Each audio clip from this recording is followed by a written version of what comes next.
अगर आपको सफल होना है तो ये कहानी पूरा सुनना, आपकी जीवन बदल देगी। वीडियो पसंद आए तो वीडियो को लाइक और चैनल को सब्सक्राइब जरूर करें। एक व्यापारी व्यापार करने के लिए एक शहर से दूसरे शहर जाता था। बीच में रेगिस्तान का कुछ इलाका पड़ता था। वह आदमी एक नेगेटिव सोच वाला इंसान था। हमेशा शिकायत करता रहता था कि मेरे पास ये नहीं है, वो नहीं है, इसकी कमी है, उसकी कमी है। एक दिन वह रेगिस्तान में से गुजर रहा था। तभी उसकी पानी की बोतल खाली हो जाती है।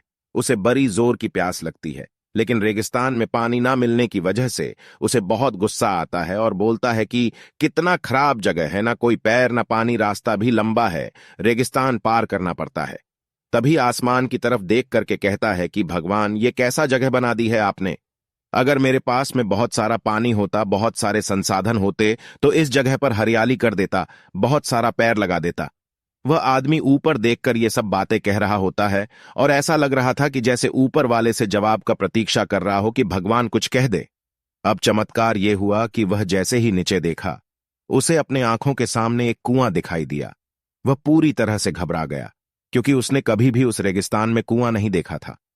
वह कुएं के पास पहुंचा और देखा कि कुआं पूरी तरह पानी से भरा हुआ है, परंतु वह आदमी नेगेटिव सोच वाला था और हमेशा शिकायत करता रहता था। और फिर से आसमान की तरफ देखते हुए बोला, भगवान, पानी से भरा हुआ कुआं तो दे दिया, लेकिन पानी निकलूंगा कैसे। तो इस बार जब वह नीचे देखा तो फिर से चमत्कार हुआ। उसे कुएं के पास रस्सी और बाल्टी दिखाई दी, लेकिन आदमी फिर से ऊपर देखा और बोला, भगवान, अब इस पानी को ले जाऊंगा कैसे। तभी उसको एहसास हुआ जैसे उसके पीछे कोई है। वह पीछे मुड़कर देखा तो एक ऊंट खड़ा हुआ होता है। वह पूरी तरह से घबरा गया। सोचने लगा कि ये तो सच में होने लग रहा है। मैं बातों बातों में कह तो दिया, अब मुझे यहां हरियाली करनी पड़ेगी और पैर लगाने की जिम्मेदारी लेनी पड़ेगी।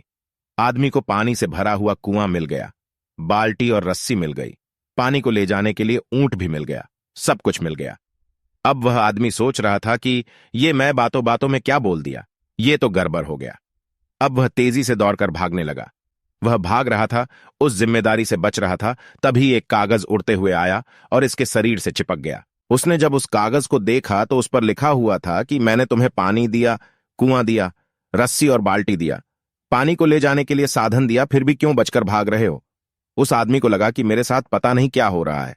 वह दौड़ते दौड़ते रेगिस्तान को पार कर लिया, लेकिन उस रेगिस्तान को हरा भरा नहीं बनाया।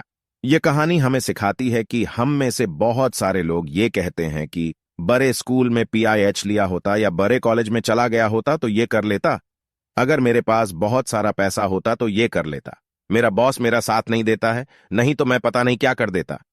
हम हमेशा शिकायतें ढूंढा करते हैं, अपनी जिम्मेदारी से बचकर भाग रहे होते हैं। ये कहानी हमें सिखाती है कि लाइफ में हम जो कुछ भी कर रहे हैं, 100% जिम्मेदारी हमारी है कि उस काम को बिना किसी शिकायत के पूरा करे। तो दूसरों पर दोष देना, उनकी गलतियां बताना बंद कीजिए, अपनी गलतियों को सुधारना शुरू कीजिए।